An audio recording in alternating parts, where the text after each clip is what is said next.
हनुमान के युवराज अभिषेक में अन्य अतिथियों सहित अतिबल भी हनुमान को कैकसी द्वारा दिया गया मायावी खिलौना उपहार स्वरूप भेंट करता है। अति भ्रमण में निकले लंकेश रावण को जब उर्वशी से ये ज्ञात होता है कि हनुमान स्वर्ग लोक की अप्सरा पुंजिकसला का पुत्र है, तो रावण ईर्ष्या से ग्रस्त उर्वशी के मन की अग्नि को और भी अधिक भड़का देता है। अब या तो देवराज इंद्र को अंजना की भांति मुझे भी जीवन के सारे सुख भोगने का अधिकार देना होगा, या फिर अंजना को स्वर्ग वापस बुलाना होगा और इंद्रदेव के कहने पर अंजना को सब कुछ छोड़कर वापस आना होगा।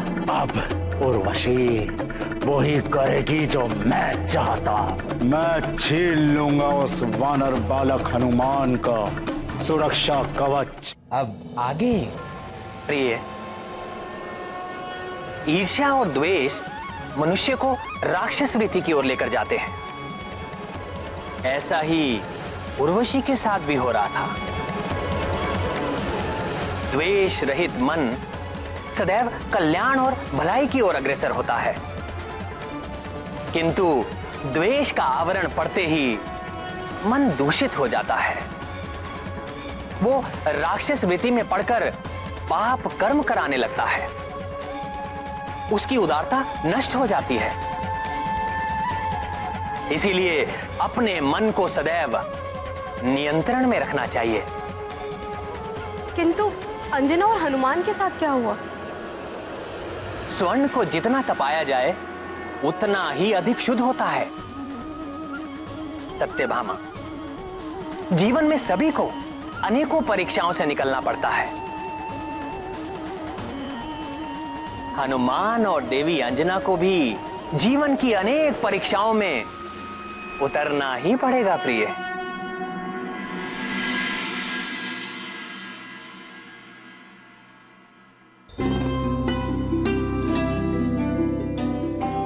हनुमान, अब आज से तुम्हारी अक्षर ज्ञान की शिक्षा आरंभ होगी। अक्षर ज्ञान सीखकर तो मैं भी ज्ञानी हो जाऊंगा ना माँ? हाँ पुत्र, चलो श्री गणेश करते हैं। अब युवराज अभिषेक का विधिवत श्री गणेश करते हैं। श्री गणेश अर्थात? श्री गणेश का अर्थ होता है, यदि कोई शुभ कार्य आरंभ करो तो सबसे पहले भगवान श्री गणेश को स्मरण करना चाहिए। उससे कार्य में कोई बाधा नहीं आती और कार्य भली भांति संपन्न हो जाता है। किंतु भगवान गणेश को ही क्यों स्मरण किया जाता है? यदि हम उनके माता पिता भगवान महादेव और माता पार्वती को स्मरण करें तो कार्य और भी अच्छी तरह से पूर्ण हो सकता है ना? नहीं पुत्र, सबसे पहले भगवान श्री गणेश को ही स्मरण करते हैं। सबसे पहले उनकी ही पूजा का विधान है। तो क्या वो अपने माता पिता से भी पहले पूजे जाते हैं? हाँ पुत्र, और पुत्र होते हुए भी पिता से पहले क्यों पूजे जाते हैं, इसकी भी एक लंबी कथा है जो उनकी बुद्धिमानी से जुड़ी हुई है। माँ, मुझे वो कथा सुनाइए ना। सुना दूंगी, किंतु पहले शिक्षा का श्री गणेश तो कर लो। अर्थात अपना प्रथम अक्षर तो सीख लो।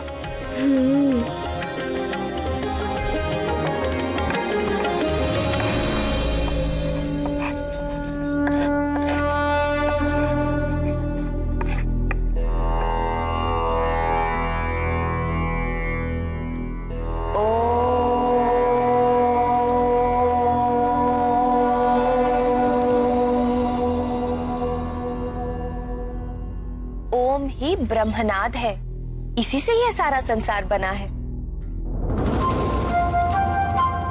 सारा संसार? हाँ,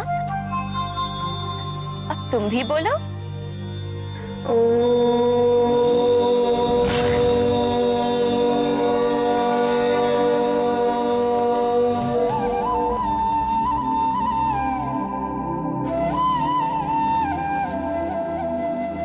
अरे वाह, तुमने तो एक बार में ही सीख लिया। चलो अब मैं तुम्हें इसे लिखना सिखाती हूँ।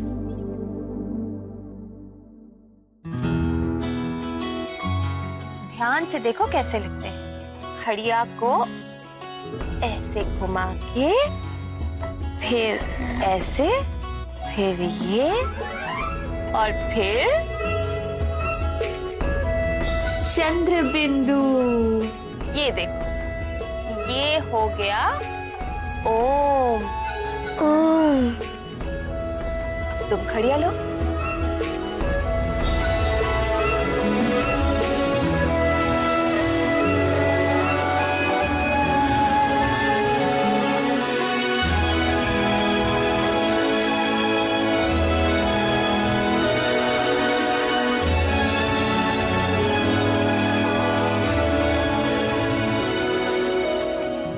फिर ये चंद्र बिंदु।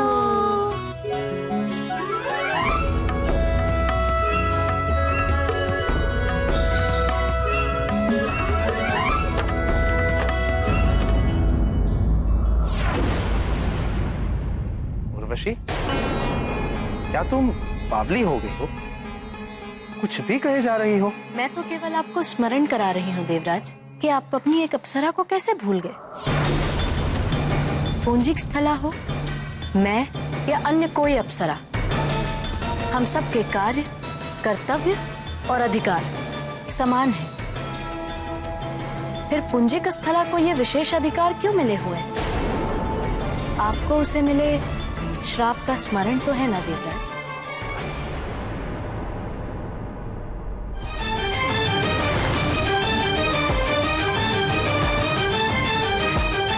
वानर बाहर नहीं, तेरे भीतर है।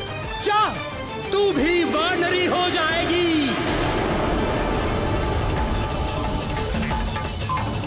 तू शोक न कर पुत्री, तुम्हें भगवान महादेव के अंश को जन्म देना होगा। उसके कुछ काल पश्चात तुम्हें अपना अप्सरा रूप पुनः प्राप्त हो जाएगा। देवराज, पुंजिक स्थला को वानर योनि में जन्म लेने का श्राप तब तक के लिए ही मिला था जब तक वो मां नहीं बन जाती। अब जब वो मां बन चुकी है तो पृथ्वीलोक पर क्यों? आपको उसे वापस बुलाना होगा देवराज।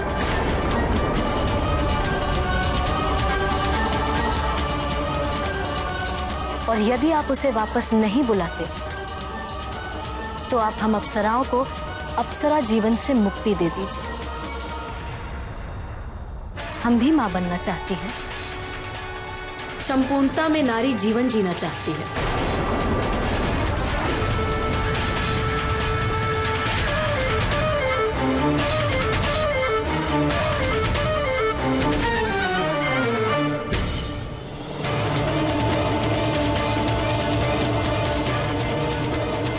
देखो उर्वशी, अपनी हट छोड़ दो। अंजना के रूप में अब वो हनुमान की माँ है। वो किसी की भी माँ हो, उसे भी नियम का पालन करना होगा। यदि आपने एक के लिए नियम परिवर्तित किया है तो आपको हमारे लिए भी नियम परिवर्तन करना होगा।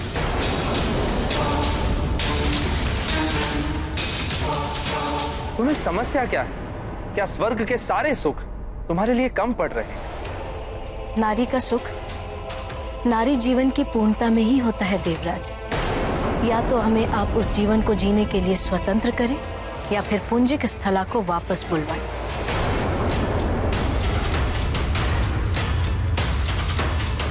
हमें भी स्वतंत्रता चाहिए देवराज, हम भी मुक्त होना चाहती हैं।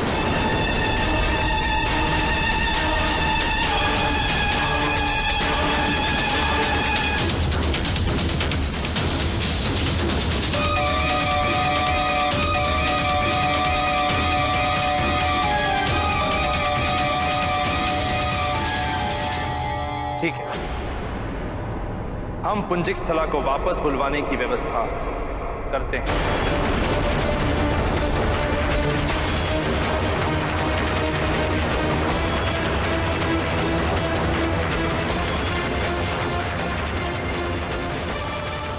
उचित है देवराज। प्रणाम देवराज।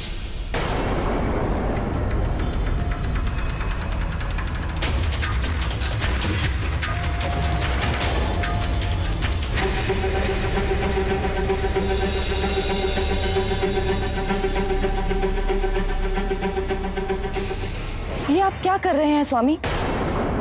हनुमान को उसकी माँ से दूर करने का अर्थ जानते हैं आप? देवी शची, उचित होगा कि आप हमारे कार्यों में हस्तक्षेप ना करें। स्वामी, मैं तो केवल इतना कह रही थी कि हनुमान के कारण आपको पहले भी सबके सामने क्षमा मांगनी पड़ी थी। बस सची, अपना भला बुरा हमें किसी से सीखने की आवश्यकता नहीं है। राजकाज देखना हमारा काम, आपका नहीं।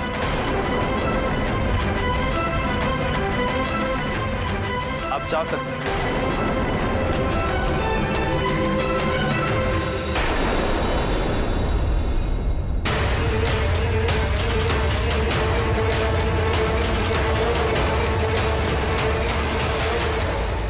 अरे वाह माँ, इसे गोल गोल गोल करने से अक्षर बन गया। हाँ पुत्र, और इन अक्षरों को बनाते हुए जोड़कर शब्द बन जाता है। माँ, एक बार मैं स्वयं लिखूं? अवश्य पुत्र।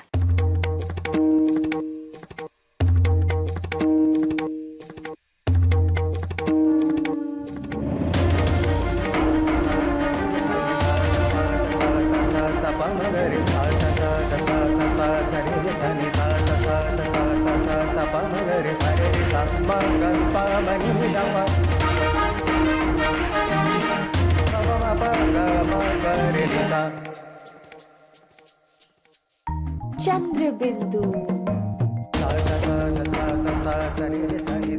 ये चंद्र बिंदु।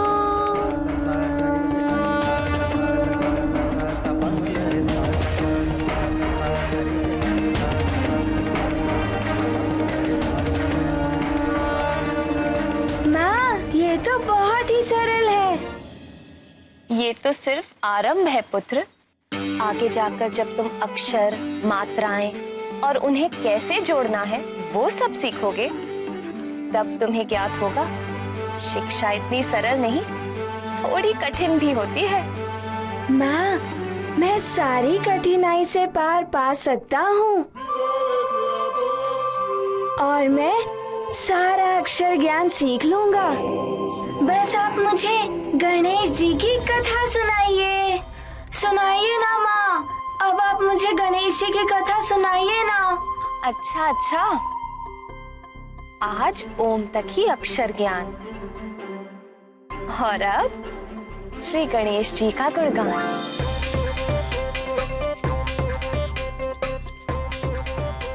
माँ, मैं रख देता हूँ।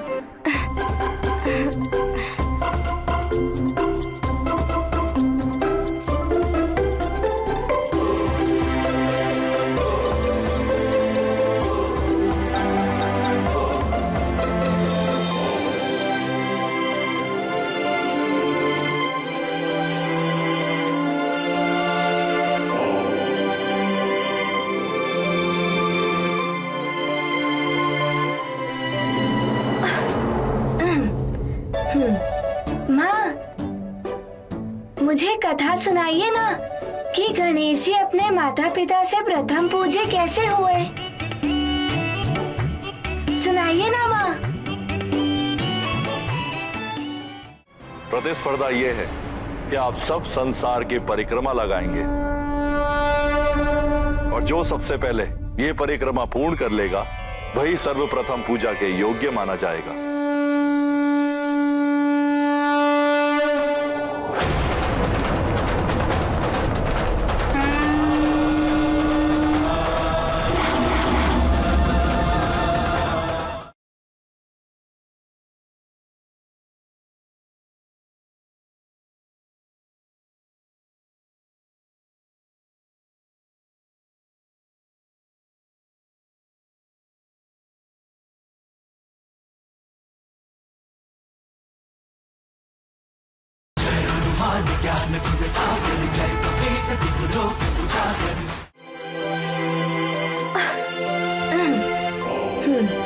माँ, मुझे कथा सुनाइए ना कि गणेश जी अपने माता पिता से प्रथम पूजे कैसे हुए। सुनाइए ना माँ।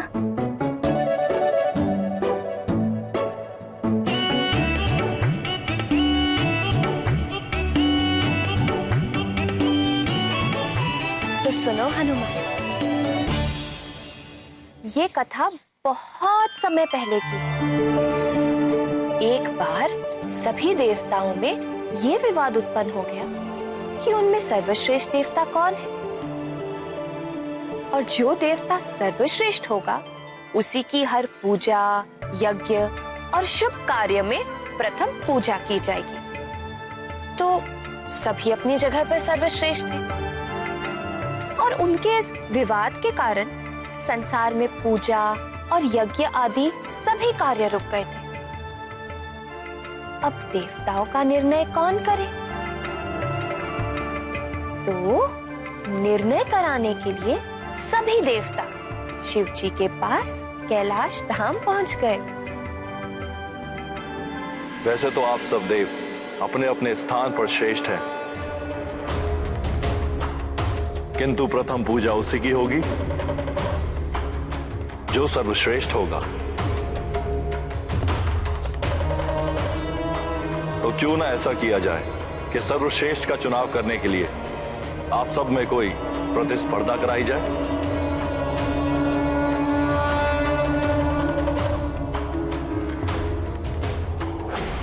गणेश से कुछ होगा नहीं। यदि पिताश्री मुझे ध्यान में रखकर प्रतिस्पर्धा कराए तो आनंद आ जाएगा। प्रतिस्पर्धा यह है कि आप सब संसार की परिक्रमा लगाएंगे और जो सबसे पहले ये परिक्रमा पूर्ण कर लेगा वही सर्वप्रथम पूजा के योग्य माना जाएगा।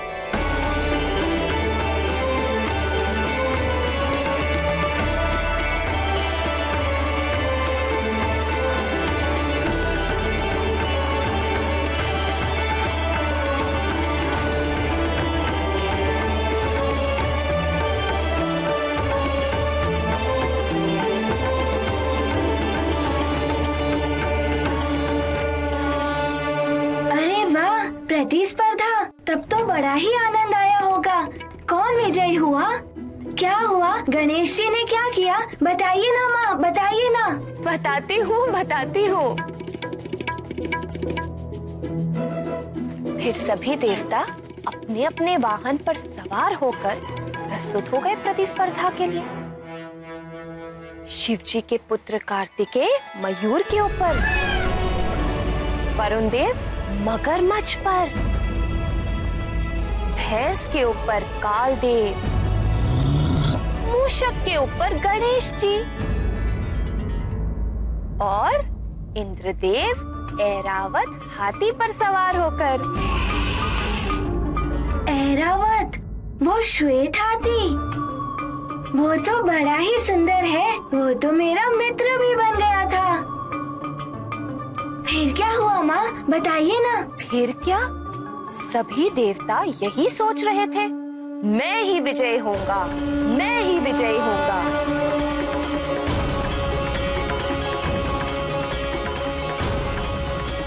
कार्तिकेय, मेरे ऐरावत जैसी गति तो किसी के भी वाहन में नहीं है।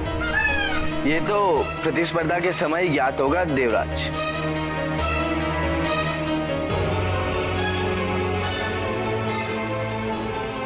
किंतु तुम्हारे भाई गजानन का क्या होगा? वो तो लगता है कि सबसे अंत में ही पूजे जाने योग्य ठहराए जाएंगे। आप क्यों उनसे स्पर्धा करेंगे? आपको तो मेरा सामना करना।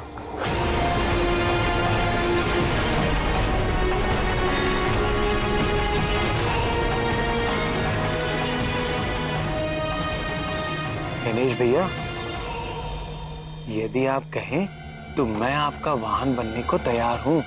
आप अवश्य विजयी होंगे। धन्यवाद नंदी भैया, पर मूषक है ना मेरा वाहन, मैं सदैव इसी पर सवार होता हूँ। यदि आज आप मेरी सवारी बनेंगे तो मेरे मूषक को बुरा लगेगा ना?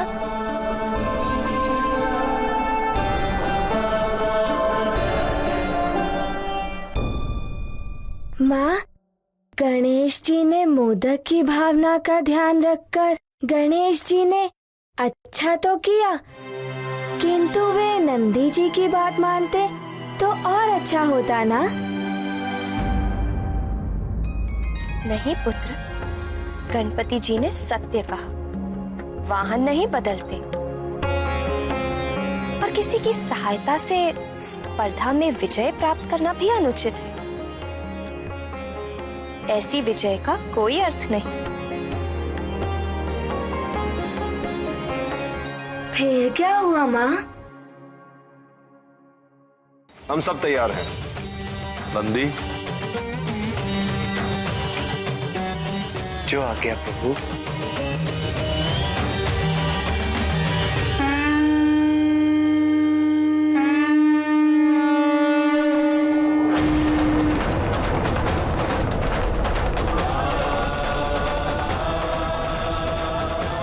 माँ, सारे देवता तो आगे निकल गए थे गणेश जी से, फिर भी गणेश जी प्रथम कैसे आए?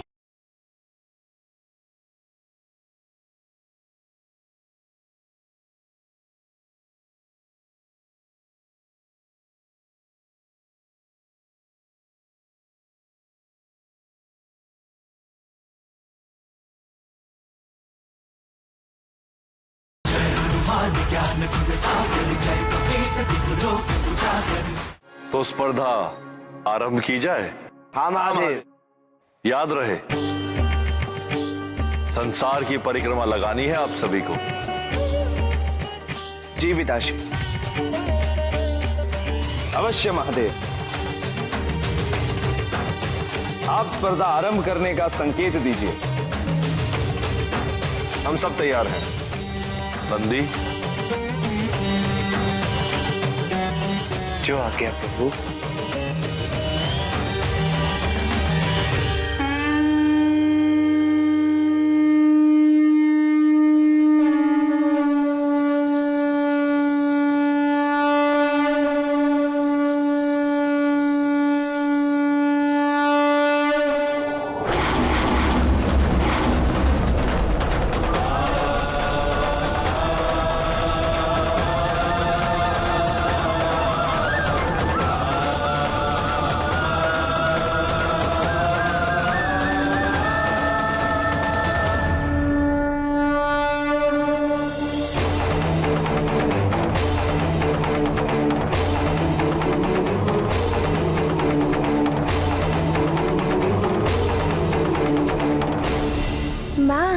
सारे देवता तो आगे निकल गए थे गणेश जी से, फिर भी गणेश जी प्रथम कैसे आए?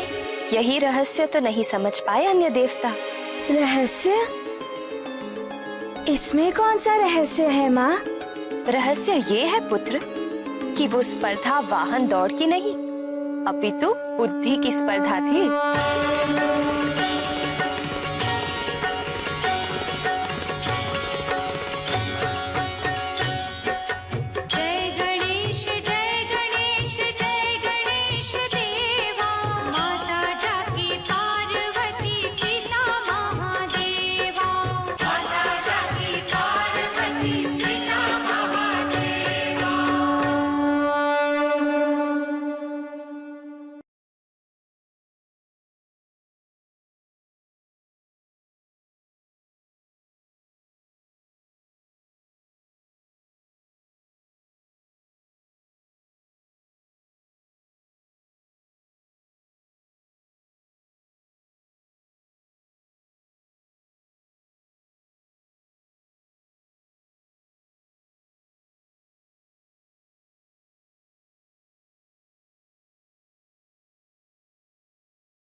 हनुमान के युवराज अभिषेक में अन्य अतिथियों सहित अतिबल भी हनुमान को कैकसी द्वारा दिया गया मायावी खिलौना उपहार स्वरूप भेंट करता है। अति भ्रमण में निकले लंकेश रावण को जब उर्वशी से ये ज्ञात होता है कि हनुमान स्वर्ग लोक की अप्सरा पुंजिकसला का पुत्र है, तो रावण ईर्ष्या से ग्रस्त उर्वशी के मन की अग्नि को और भी अधिक भड़का देता है। अब या तो देवराज इंद्र को अंजना की भांति मुझे भी जीवन के सारे सुख भोगने का अधिकार देना होगा, या फिर अंजना को स्वर्ग वापस बुलाना होगा और इंद्रदेव के कहने पर अंजना को सब कुछ छोड़कर वापस आना होगा।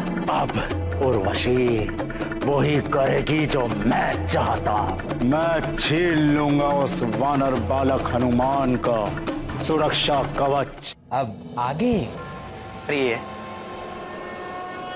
ईर्ष्या और द्वेष मनुष्य को राक्षस वृत्ति की ओर लेकर जाते हैं। ऐसा ही उर्वशी के साथ भी हो रहा था। द्वेष रहित मन सदैव कल्याण और भलाई की ओर अग्रसर होता है, किंतु द्वेष का आवरण पड़ते ही मन दूषित हो जाता है।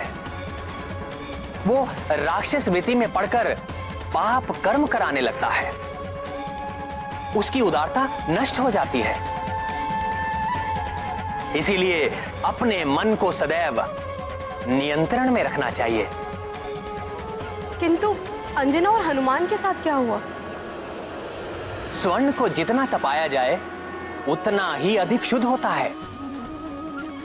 सत्यभामा, जीवन में सभी को अनेकों परीक्षाओं से निकलना पड़ता है।